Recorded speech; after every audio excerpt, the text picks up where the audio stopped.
Chicken को wash करने के बाद अगर आप भी सिंक से आने वाली नागवार सी बदबू से बहुत ज़्यादा तंग रहते हैं तो आज की वीडियो आपने लाजमी बिना स्किप किए वॉच कर लेनी है।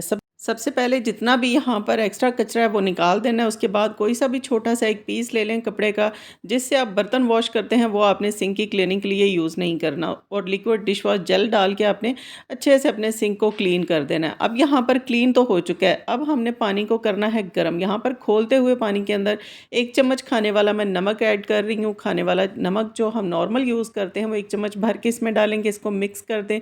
और उसके बाद आपने अपने सिंक के अंदर हर साइड के ऊपर अच्छे से फैला के इस गर्म पानी को डाल देना है। एक तो बंद ड्रेन भी खुल जाएगा, आपके सिंक से आने वाली नागवार सी स्मेल है वो भी ख़त्म हो जाएगी, और नमक की वजह से आपका सिंक शाइन भी करेगा।